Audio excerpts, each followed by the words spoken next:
আমরা শুরু করতে চাচ্ছি দশম শ্রেণীর কোষে দেখি 2 সরল সুদ কষা। প্রথম অঙ্কটা দেখো, 2 বন্ধু একসঙ্গে একটি ব্যবসা চালাবার জন্য বার্ষিক 12% সরল সুদের হারে একটি ব্যাংক থেকে 15,000 টাকা ধার নিলেন। 4 বছর পরে ওই টাকার জন্য তাদের কত টাকা সুদ দিতে হবে হিসেব করে লিখি। তাহলে অঙ্কটা দেখো, একের দাগ। তাহলে আসল কত বলেছে না 15,000 টাকা। তাহলে পি ইকুয়াল টু 15,000 টাকা।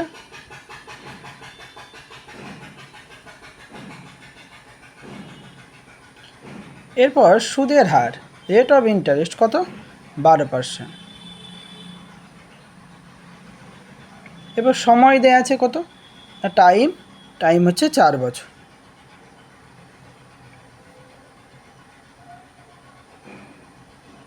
তাহলে প্রশ্নে কি চাওয়া হয়েছে? প্রশ্নে চাওয়া হয়েছে 4 বছর পরে ওই টাকার জন্য কত টাকা সুদ দিতে হবে। তাহলে সুদ দিতে হবে মানে ইন্টারেস্ট চাওয়া হয়েছে। ইন্টারেস্ট ইকুয়াল টু জিজ্ঞাসা।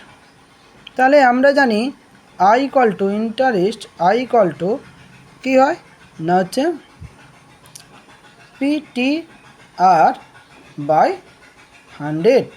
তাহলে এখান থেকে যদি মান বসানো হয় তাহলে পি এর মান কত না পি এর মান 1500 গুণিতক টি কত না 4 বছর গুণিতক আর কত 12% বাই 100 এত টাকা। তাহলে এর শূন্য এর দুটো শূন্য কেটে দিলাম। তাহলে এখানে গুণ করলে কত 15 4 60, 12 6 72, তাহলে 720 টাকা। আশা করি সবাই বুঝতে পেরেছ। এর পরের দাগের অঙ্ক হচ্ছে 2005 সালের 1 জানুয়ারি থেকে 27 মে পর্যন্ত বার্ষিক 6% সরল সুদের হারে 2000 টাকার সুদ কত হবে নির্ণয় করি। তাহলে দেখো আগের অঙ্কটার সঙ্গে এই অঙ্কটার ডিফারেন্স দেখো, এখানে আসল 2000 টাকা ঠিকই দেওয়া আছে, সুদের হার 6% সেখানেও দেওয়া ছিল ঠিকই আছে, কিন্তু সময় এখানে 4 বছর ছিল। এই অঙ্কটায় 1 জানুয়ারি থেকে 27 মে আবার 2005 সাল দিয়েছে। তাহলে আমাকে এই অঙ্কটা করার জন্য আমাকে কি করতে হবে না সময়টা আমাকে ক্যালকুলেট করতে হবে। তাহলে সময় ক্যালকুলেট করার জন্য কি করতে হবে না হচ্ছে এখানে কোন মাস থেকে বলছে 1 জানুয়ারি থেকে 27 মে। তাহলে জানুয়ারি মাস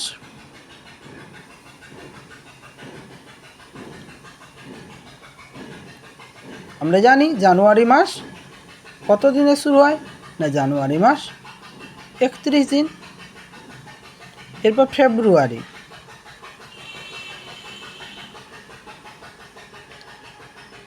ফেব্রুয়ারি আমরা কত দিনে হয় জানি আমরা জানি হয় 28 দিন নাহলে 29 দিন, কিন্তু 2005 সাল বলা আছে। 2005 সাল আমরা জানি অধিবর্ষ নয় মানে লিপিয়ার নয়, তাহলে 28 দিনে সম্পন্ন হবে। তাহলে 2005 সাল 28 দিন, ফেব্রুয়ারি মার্চ মাস আমরা জানি 30 দিন,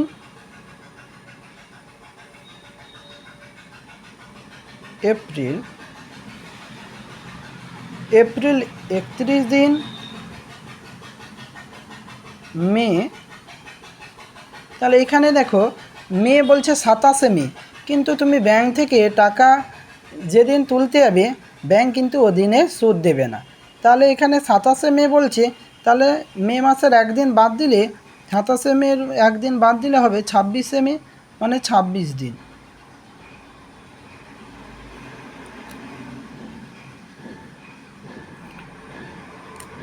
তাহলে মোট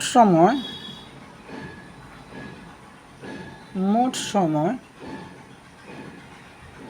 ক্যালকুলেট করলে কত হবে 6 কে 7, 8 15, 16 6, হাতে হইল 1, 3 3 6, 3 9, 10 11, 11 3 14, 146 দিন। তাহলে 146 দিন, একে যদি আমি বছরে প্রকাশ করি তাহলে দিনকে বছরে করলে 365 দিয়ে ভাগ, তাহলে 365 বছর। এখানে এটা 73 দ্বারা বিভাজ্য। 73 দুয়ে 146, 73 পাঁচে 365, এত বছর। তাহলে আমি সময়টা পেয়ে গেলাম। তাহলে সময় পেয়ে যায়, তাহলে অঙ্কটা হয়ে যাবে। তাহলে আসল পি ইকুয়াল টু কত দেওয়া ছিল? আসল পি ইকুয়াল টু 2000 টাকা। তাহলে 2000 টাকা।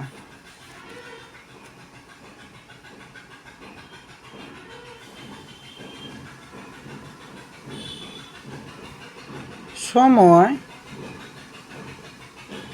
টি ইকুয়াল টু এক্ষুনি আমরা বের করলাম 2/5 বছর। সুদের হার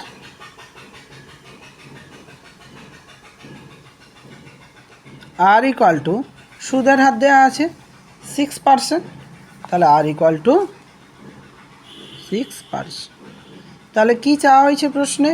বলছে কত সুদ দিতে হবে, আগের অঙ্কটার মতো কত সুদ দিতে হবে।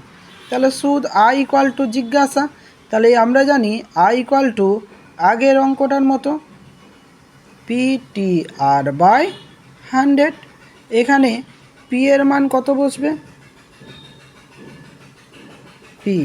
পি এর মান 2000 গুণিতক টি এর মান 2/5 গুণিত আর এর মান কত? 6/100 ছিল, গুণিতক 100 টাকা। তাহলে হিসেব করলে 0 0 0 0 কেটে গেল, 5 4 20। তাহলে এখান থেকে 6 দুগুণে 12, 12 4 48 টাকা। আশা করি সবাই বুঝতে পেরেছ। পরের অঙ্ক চলে আসি আমরা। বার্ষিক 8.1/3% সরল সুদে 906 টাকার 1 বছর 3 মাসে স্ববৃদ্ধিমূল কত? স্ববৃদ্ধিমূল মানে সমূল বৃদ্ধি, মানে আসল আর সুদের পরিমাণটার যোগফল। তাহলে এই অঙ্কটাকে করার জন্য আমাদের কি করতে হবে? তাহলে এখানে দেখো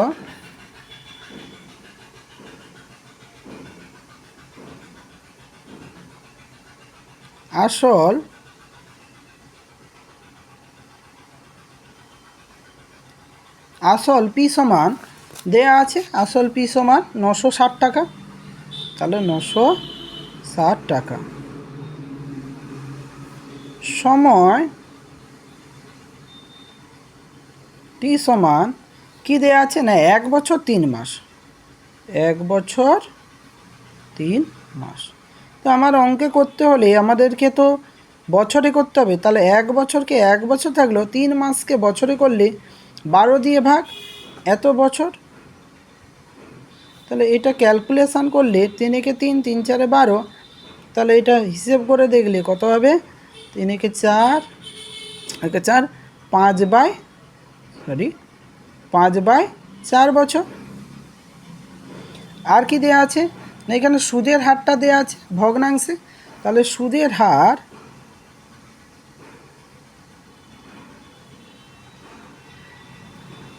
আর ইকুয়াল টু 8.1/3%।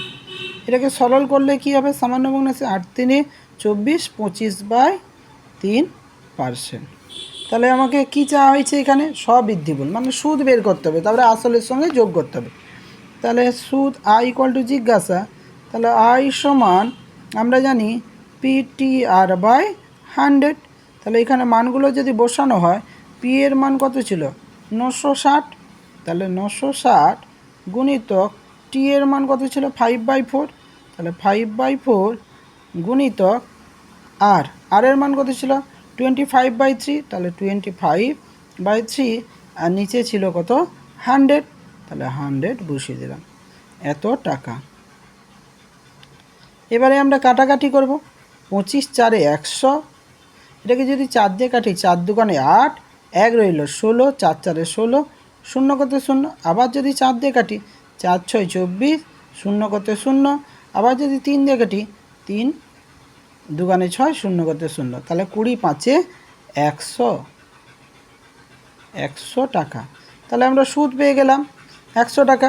এখানে বলছে স্ববৃদ্ধিমূল, তাহলে স্ববৃদ্ধিমূল ইকুয়াল টু 100 যুক্ত এরপর আসল কত ছিল, আসল ছিল 960 টাকা, তাহলে 960 টাকা সমান হিসেব করলে হবে 1060 টাকা। আশা করি বুঝতে পেরেছো সবাই। বুঝতে না পারলে কমেন্ট করে জানাবে। পরের প্রশ্ন, উৎপলবাবু তার জমি চাষের জন্য সমবায় ব্যাংক থেকে বার্ষিক 6% সরল সুদের হারে 3200 টাকা 2 বছরের জন্য ধার নিলেন। 2 বছর পরে সুদে আসলে তাকে কত টাকা শোধ করতে হবে? তাহলে সুদে আসলে কত টাকা শোধ করতে হবে মানে আমাদের সেই একই রকম সমূল বৃদ্ধি বের করতে হবে। তার জন্য অঙ্কটা আমরা কিভাবে করব? অঙ্কটা করার জন্য আমাকে লিখে নিতে হবে। তাহলে আসল, আমি আর আসল লিখছি না, পি লিখে দিচ্ছি। আসলের ইংরাজি নাম হচ্ছে প্রফিট, সেই জন্য আমরা পি দিয়ে প্রকাশ করে দিলাম। তাহলে এখানে আসল সমান কত না 3200 টাকা। আর কি বলা আছে? 3200 টাকা ছিল আসল। এরপর সময় বলা আছে কত না 2 বছর, টি ইকুয়াল টু 2 বছর। আর কি বলা আছে না সুদের হার বলা আছে 6%, তাহলে রেট অফ ইন্টারেস্ট আর সমান 6%। তাহলে আমার আয় বের করতে হবে। আই ইকুয়াল টু কী হয় না আই ইকুয়াল টু হয় পি টি আর বাই 100। তাহলে পি এর মান কত 3200, গুণিত টি এর মান কত 2, গুণিত আর এর মান 6 বাই 100 এত টাকা। তাহলে এখানে 0 0 0 0 কেটে দিলাম। তাহলে এখানে হচ্ছে 6 দুগুণে 12, 12কে 32 দিয়ে গুণ করলে 12 দুগুণে 24 4, হাতে হইল 2, 12 3 36, 37 38, 384 টাকা। আরেকবার গুণ করে দেখে দিচ্ছি। 6 দুগুণে 12, 12-র সঙ্গে 2 গুণ করলে 12 দুগুণে 24 4, হাতে হলো 2, 12 3 36, 37 38 টাকা। প্রশ্নে কি বলা হয়েছিল? প্রশ্নে বলেছিল সুদ আসলে কত টাকা, মানে সমূল বৃদ্ধি। সুদ তো বেরিয়ে গেছে 384 টাকা, আসল ছিল কত 3200 টাকা। তাহলে অতএব সুদে আসলে পাবে, সুদে আসলে তাকে শোধ করতে হবে, তাকে শোধ করতে হবে সমান, তাহলে আসল 3200 যুক্ত সুদ 3884 টাকা। তাহলে হিসেব করলে কত হবে 4 4 8 করতে 8, 3 2 5 3, তাহলে 3584 টাকা। আশা করি বুঝতে পেরেছ। পরের প্রশ্ন, বার্ষিক 5.25% সরল সুদে হারে শোভাদেবী একটি ব্যাংক থেকে কিছু টাকা জমা রাখেন, ব্যাংকে কিছু টাকা জমা রাখেন। 2 বছর পরে তিনি সুদ বাবদ 840 টাকা পেলেন। তিনি কত টাকা জমা রেখেছিলেন? এই অঙ্কটা দেখো আগের অঙ্কগুলো থেকে একটু চেঞ্জ। এখানে বলছে কত টাকা জমা রেখেছিলেন, মানে আসলের পরিমাণটা চাওয়া হয়েছে। তাহলে আসলের পরিমাণ চাওয়া হয়েছে, বাকি মানগুলো নিশ্চয়ই আমার প্রশ্নে দেওয়া থাকবে। তাহলে এখানে কি কি দেওয়া আছে না এখানে বলা আছে 2 বছর দেওয়া আছে, সুদের হার দেওয়া আছে, সুদ দেওয়া আছে। তাহলে আমি আগে সুদটা লিখে নিই। সুদ আই ইকুয়াল টু কী দেওয়া আছে 840 টাকা।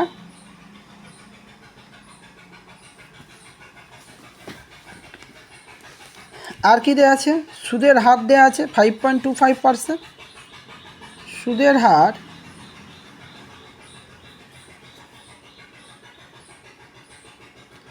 আর ইকুয়াল টু 5.25%।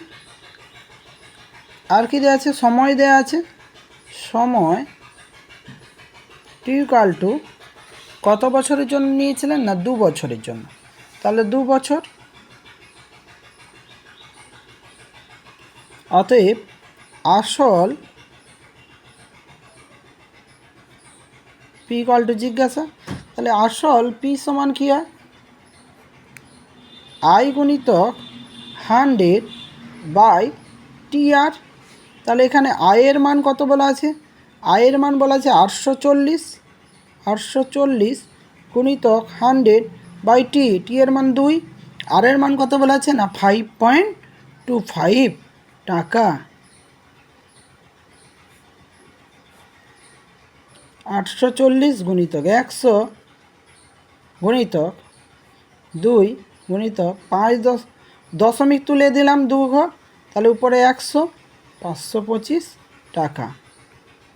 এবার কাটাকাটি করব, যদি 25 দিয়ে কাটি, 25 4 100, 25 দুগুণে 50, তাহলে 2 রইল, 25 থেকে 25, 21 4 84, শূন্য করতে 0, এরপর 2 দিয়ে যদি কাটা হয় তাহলে 2 দুগুণে 4, তাহলে এখানে হয়ে গেল 4 4 দুগুণে 8, আর 1 2 3 0, এত টাকা। আজকের মতো থাকলো, আবার পরের দিন বাকি 6 দাগ থেকে। ভালো লাগলে সবাই লাইকস অ্যান্ড সাবস্ক্রাইব করবে।